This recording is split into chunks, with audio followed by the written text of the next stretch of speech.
What do you do when you want to, but you can't, so you don't? Is that all there is to it? Hi, this is Barry Phillips with 10-Minute Torah, Day 3 of Baha Elatecha in your ascent. Numbers chapter number 9, verse 1 through 8. Let's read these. Yahweh spoke to Moshe in the wilderness of Sinai in the first new moon of the second year after they come out of the land of Mitzrayim, saying, Now let the children of Israel perform the Pesach at its appointed time. This is the first one in the wilderness since the original one in the land of Mitzrayim. On the 14th day of this new moon, between the evenings, perform it at its appointed time. According to all its laws and right rulings, you perform it. Moshe spoke to the children of Israel to perform the Pesach. So they performed the Pesach on the 14th day of the first new moon between the evenings in the wilderness of Sinai. According to all that Yahweh commanded Moshe, so the children of Israel did. But there were men who were defiled for being a man, so that they were not able to perform the Pesach on that day. So they came before Moshe and Aaron on that day, and those men said to him, We are defiled for the being of a man. Why are we withheld from bringing near the offering of Yahweh at its appointed time among the children of Israel? Moshe said to them, Wait, let me hear what Yahweh commands you. A few things here before we go a little further. Excuse me. Number one, as I said, this is the first observance of Pesach in the wilderness. So they are to find and gather bitter herbs and to slay a lamb and roast it for those of a particular household inside these tents in the wilderness. There are various celebrations and observances of Pesach taking place on the same night. What this also tells us is that Pesach is not a one-time event. It is a yearly occurrence. They were not in the land, not yet, but they still observed. We're not in the land, not yet, but we still observe.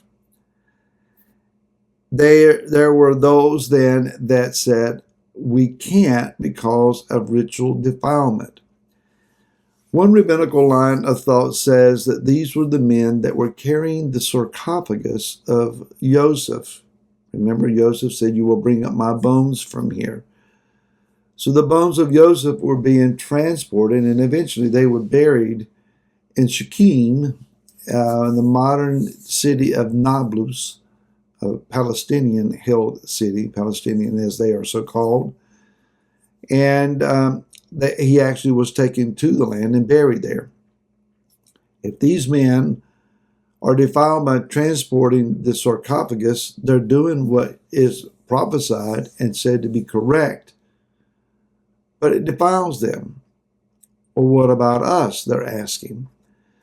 I love it here that Moshe says, Wait, let me hear what Yahweh commands concerning you. Hold that thought, I'll be right back, basically. The confidence of Moshe to be able to say, I'll go ask and I'll bring you back an answer. The confidence of his relationship with Yah was that I can ask a question and he'll answer me. We pray and we believe and we trust, but there is a measure of expectant hope involved. We patiently wait, and sometimes the waiting is extensive and prolonged. And we wonder, Yah, why are you so delayed in answering me? Well, timing certainly has a part to do with that, and circumstances, and whether someone would be willing to obey, even if they were given the answer, might be a part of that, and so on. But Moshe, I just love his confidence. May Yah help us to walk with him in such a way that we have this kind of confidence.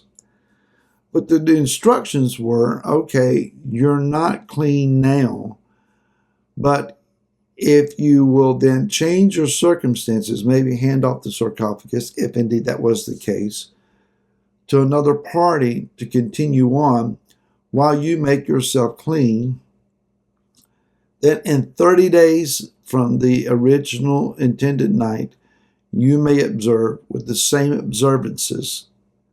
Everything is the same except for a 30-day delay grace period. Meanwhile, Yah also says that when one is able and clean to perform and is not on a journey, if they fail to continue to observe, they're cut off. So there's a penalty for saying, I just don't want to, or I'm not going to, or I forgot. Or here now it says, if you want to, but you can't, so you don't, I will give to you a second chance. What this says to us in many regards then is that our Yah, our Elohim, our mighty one of Israel, is not the tyrannical despot and infuriated God of the heavens who is just seeking a chance and a reason to annihilate somebody. He's not full of wrath and fire and brimstone only. Judgment does fall. But his first default response is that of compassion, redemption, restoration, renewal. He refurbishes, he renews, he restores, he does all of these wonderful things for us. He is the one who offers second chances. Now, everyone in the hearing audience of this video could probably relate a moment of time, if not many, where a second chance, a second opportunity was indeed afforded to us. We blew it bad, but Yah did not write us off. A lightning bolt did not smoke us into the ground. But rather, we repented, we turned, we cried out. Yah heard us, and he offered us another chance. He's not only the one who offers second chances, but third, fourth, and hundreds and thousands of chances. His long suffering is enduring toward us. He is patient with us. He knows our weaknesses and failures. They are not excuses. We cannot go to him and say, well, I'm just a worm, and you know how I am, and I can't help it, but please forgive me again. When we take Yah's second opportunities and chances for granted and have no intention of changing whatever required a second chance, then the second chance for us doesn't apply. Grace is not this greasy salve that he just smears over thick enough over our stuff, sins and compulsions and indulgences that, well, they no longer smell and they're no longer visible to his eye because he sees. Now, interesting verse. Luke chapter number 22. Yeshua says in verse number 14 and following, and when the hour had come, he set down 12 emissaries with him, and he said to them, with desire I have desired to eat this Pesach with you before my suffering.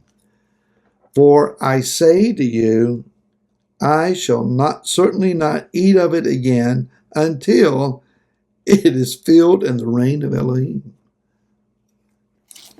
I read that and I have to ask the question, how is Pesach fulfilled in the reign of Elohim? I thought Yeshua dying in our behalf as the Pesach lamb was his fulfillment. When we go over to the book of Revelation in chapter number 5, we see that in verse 5, he is referred to as the Lion of the tribe of Yehudah, the root of David, but in verse 6, he's the lamb standing as having been slain. there is a question I don't know that I have a complete answer for. Help me out. Maybe you have one. I'd love to hear from you. And so until tomorrow, think on that, and maybe we'll come up with an answer. Until then, shalom.